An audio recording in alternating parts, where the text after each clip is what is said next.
अस्सलाम वालेकुम दोस्तों, ये कहानी है असहाबे कहफ की। वो नौजवान जो अपने ईमान को बचाने के लिए गार में जा सोए और जब जागे तो दुनिया बदल चुकी थी। ये कोई आम किस्सा नहीं बल्कि अल्लाह की कुदरत की सबसे बड़ी निशानियों में से एक है। ये वाक़या रूम के जालिम बादशाह दकियानूस की दौर में पेश आया। ये वक्त था जब बादशाह ने खुद को खुदा बना लिया था। जब कोई इसकी खुदाई को ना मानता तो इसे कत्ल कर दिया जाता या फिर बेरहमी से जला दिया जाता। लेकिन हर दौर में कुछ लोग ऐसे होते हैं जो सच का दामन नहीं छोड़ते।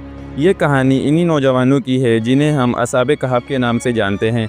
ये नौजवान रूमी सल्तनत के मोअज़्ज़िज़ घरानों से ताल्लुक़ रखते थे, लेकिन ईमान के खातिर हर चीज़ छोड़ने को तैयार थे। इनमें से एक दामाद भी थे बादशाह के। एक दिन बादशाह को इन पर शक हो जाता है और वो इन्हें गिरफ़्तार करके तशद्दुद करवाता है इन पर, लेकिन वो जैसे तैसे निकल जाते हैं वहाँ से और एक दोस्त जो चरवाहा होता है इसके घर जाते हैं।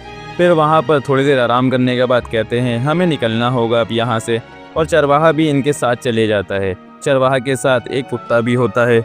वो एक सुनसान पहाड़ी इलाके में पहुँचे जहाँ इन्हें एक पुरस्रार गार नज़र आया। यही वो जगह थी जहाँ इन्हें अल्लाह की रहमत में पनाह मिलने वाली थी। वो लोग दुआ करते हैं या अल्लाह हमें अपनी पनाह में ले ले, और फिर इन लोगों पर आहिस्ता आहिस्ता नींद तारी हो जाती है। वो लोग एक एक करके सो जाते हैं। दूसरी तरफ बादशाह ने अपने सिपाहियों को हुक्म दिया कि वो इन नौजवानों को हर कीमत पर तलाश करे। सिपाहियों ने हर जगह तलाशी ली लेकिन वो इन्हें कहीं ना मिले। फिर एक बंदे ने बादशाह को बताया कि वो लोग इस गार में हैं। बादशाह इस बंदे को तोहफा देता है और फिर सिपाहियों को हुक्म देता है जाओ गार में और इन लोगों को मेरे पास लाओ। लेकिन जब वो अंदर दाखिल होने लगे तो अचानक अल्लाह की कुदरत से इन पर खौफ तारी हो गया और वो भागते हुए बाहर आए। कुरान में अल्लाह फरमाते हैं अगर तुम इन्हें देखते तो खौफ से उल्टे पांव भाग जाते और तुम पर दहशत तारी हो जाती। सिपाही बादशाह के पास आए और कहा बादशाह सलामत, वो नौजवान गार में सोए हुए हैं, लेकिन हमें ऐसा लगता है जैसे कोई नादीदा कुव्वत हमें अंदर जाने से रोक रही हो। बादशाह सिपाहियों पर गुस्सा करता है और ख़ुद अंदर जाने का फ़ैसला करता है। जब वो अपने सिपा सलार के साथ अंदर जाता है तो वहाँ बैठे कुत्ते को देखकर डर जाता है और फिर अल्लाह की तरफ से इस पर एक अजीब सी वहशत तारी हो जाती है और वो भी भागते हुए बाहर आता है। फिर दकियानूस ने सोचा कि अगर वो इन्हें कत्ल ना कर सका तो वो इन्हें हमेशा के लिए गार में कैद कर देगा। इसने हुक्म दिया कि गार के मुंह पर एक दीवार बना दी जाए ताकि वो कभी बाहर ना आ सके और भूख प्यास से मर जाए। लेकिन अल्लाह ने इनके लिए एक मौजज़ा मुकर्रर कर दिया था और अल्लाह ने इन्हें 309 साल तक सुलाए रखा।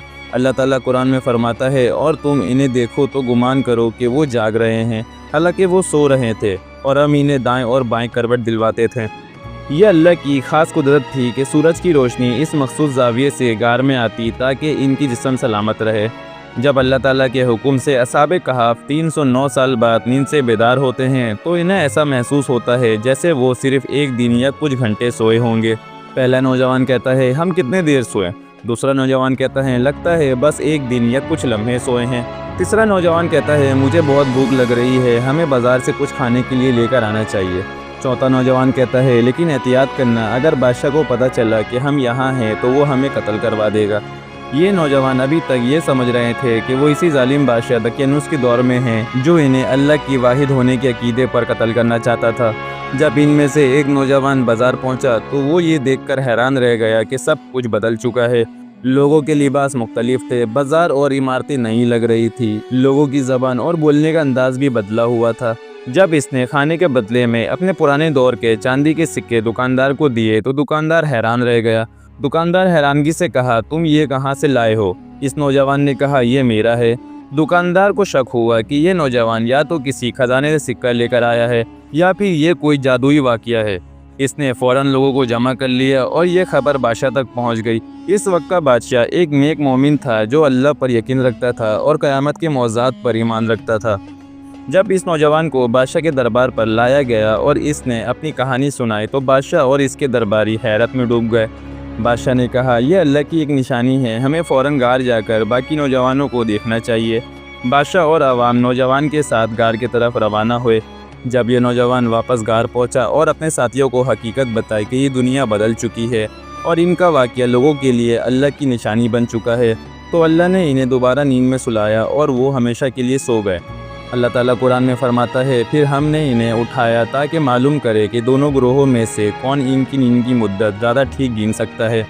जब लोगों ने देखा कि वो दोबारा नींद में जा चुके हैं तो इन्होंने मशवरा किया कि यह अल्लाह की एक बड़ी निशानी है। कुरान में आता है कि कुछ लोगों ने कहा ان پر ایک عمارت بنا دو۔ ان کا رب ہی بہتر جانتا ہے کہ وہ کون تھے اور جن لوگوں کا اس معاملے پر غلبہ ہوا انہوں نے کہا ہم ان کے آس پاس ایک مسجد بنا دیں گے۔ یہ واقعہ آج بھی دنیا کے مختلف حصوں میں موجود غاروں کے حوالے سے ایک راز بنا ہوا ہے اور لوگ تلاش میں رہتے ہیں کہ اصل غار کہاں ہیں۔ سبسکرائب